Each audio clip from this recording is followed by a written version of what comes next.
régimen cubano reconoce su incapacidad de satisfacer las necesidades básicas de la población. Esas medidas tan inhumanas, tan crueles, nos están poniendo en una situación prácticamente inédita de incapacidad de suplir las necesidades básicas de nuestra población. En todos los órdenes, en el transporte, en la alimentación, en los salarios, reconoció la diplomática Joana Tablada de la Torre. La directora general de la Dirección de Estados Unidos del Ministerio de Relaciones Exteriores, Joana Tablada, afirmó que la exclusión de Cuba de la lista de países que presuntamente no cooperan plenamente en la lucha contra el terrorismo no significa que Washington elimine a la nación de estados que supuestamente patrocinan el terrorismo. En entrevista ofrecida a Adán Morel, la diplomática indicó que la medida unilateral constituye una de las principales herramientas genocidas de la Casa Blanca para asfixiar al pueblo cubano.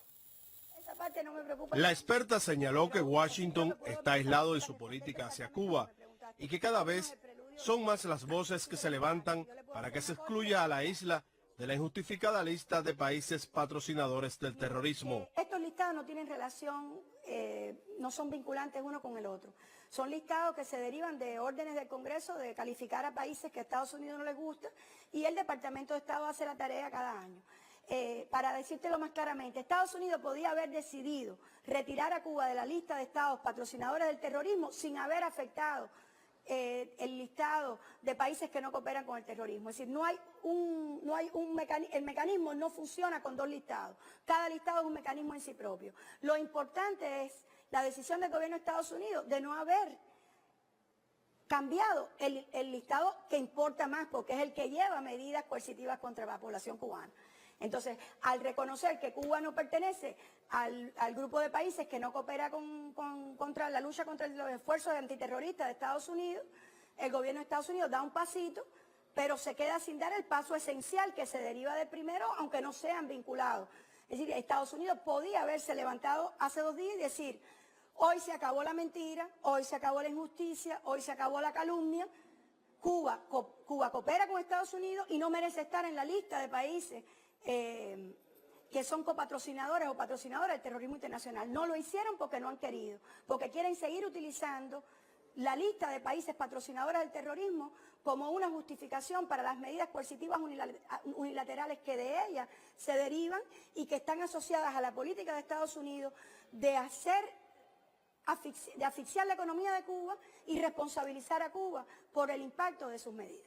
Mantener a Cuba en la espuria lista tiene efectos prácticos que abarcan a todos los sectores del país. La política de Estados Unidos es sofocar a la economía de Cuba, es decir, asfixiarla, tomar medidas que impidan que entren ingresos a nuestra población, amenazar el sustento de la población con fines de desestabilización política y de cambio de régimen para que a las personas les falten cosas, las personas se sientan desesperadas, las personas entonces responsabilicen, y ahí viene la paradoja.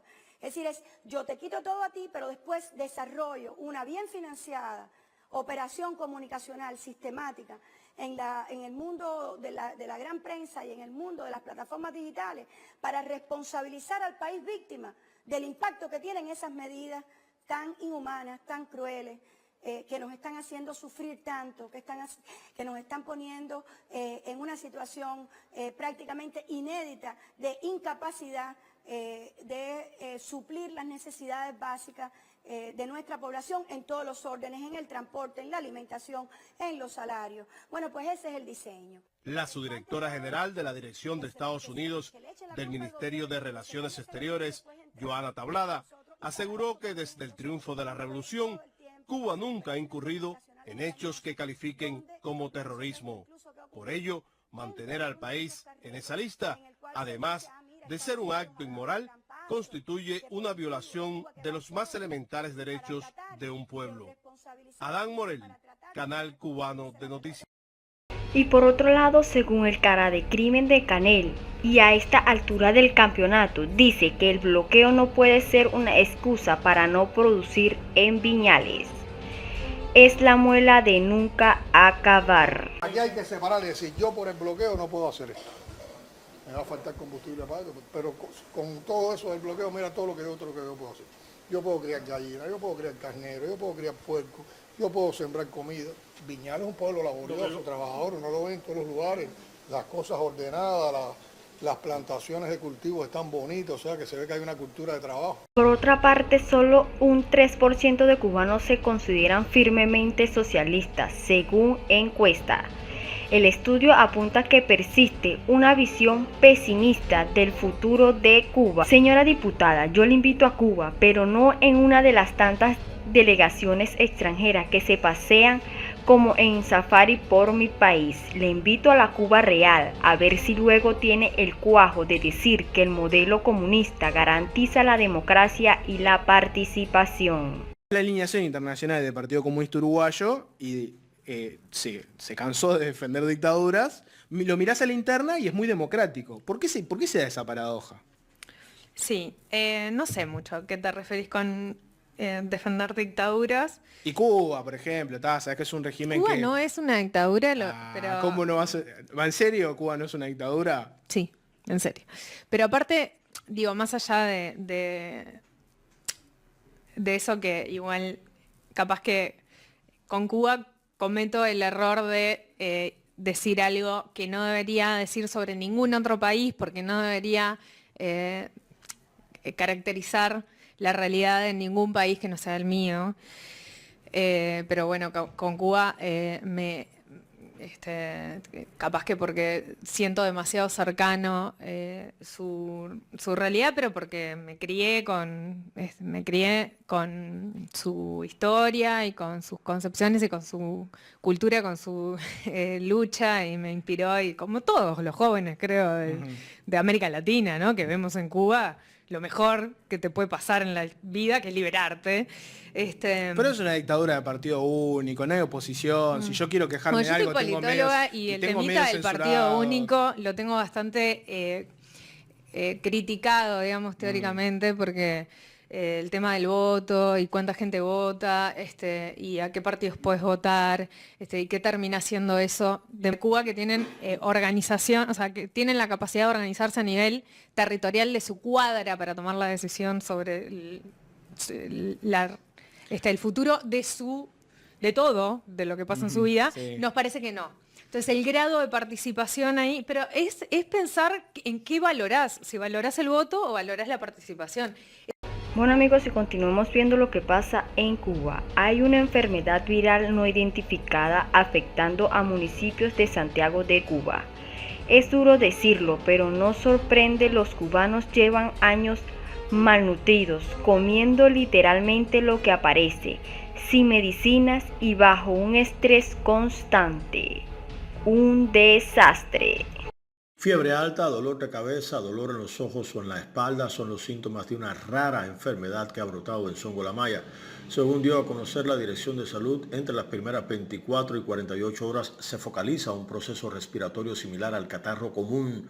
En casos aislados también causa vómitos y diarrea. Es hasta hoy un virus desconocido, pues aunque pudiera confundirse con el dengue, presenta particularidades.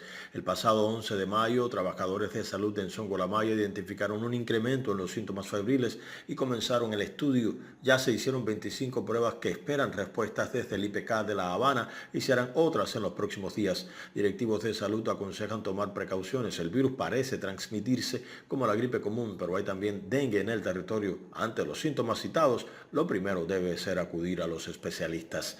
Yasser Landazuri y Roger. Bueno amigos, y por otro lado continúan los apagones y toque de calderos en San Agustín, La Lisa.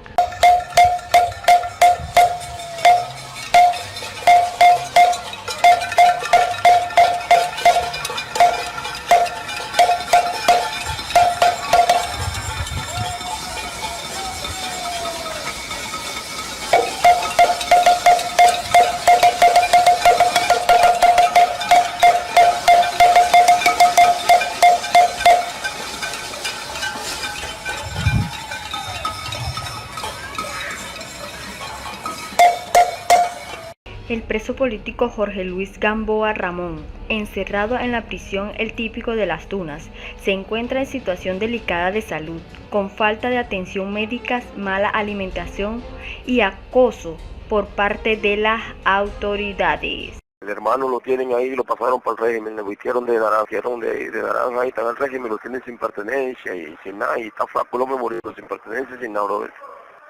Una guerra inmensa contra él. Lo tienen impuesto en el régimen especial de la provincia de La Tuna, en el típico, sin cometer ningún delito. Lo tienen sin sábana, sin corte, sin colchón y está desnutrido en 3er grado.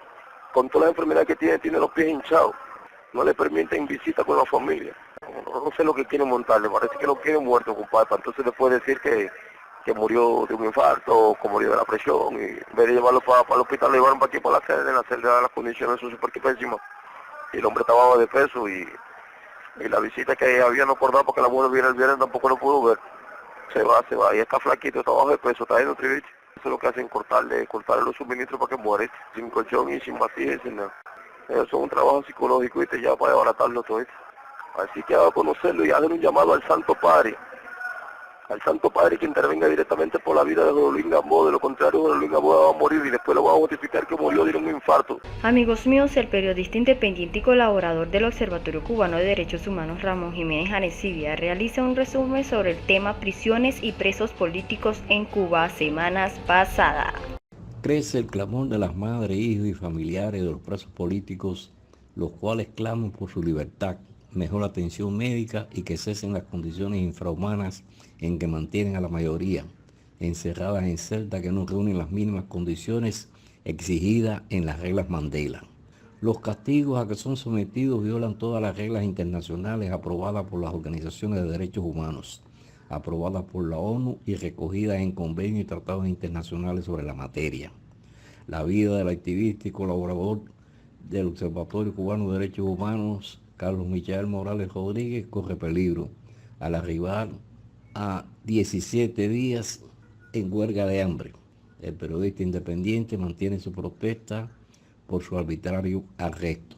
Hoy se encuentra en la sala de penados del Hospital Provincial Arnaldo Milián Castro, en la provincia de Villa Clara.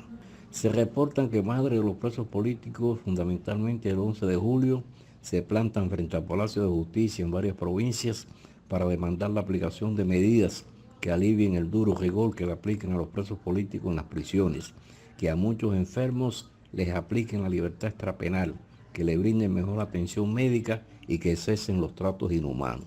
Ramón Jiménez Arencibia, Red de Apoyo al Observatorio Cubano de Derechos Humanos. Bueno amigos, esto ha sido todo por el día de hoy. No olviden suscribirse, darle like, compartir, activar la campanita y dejar su comentario.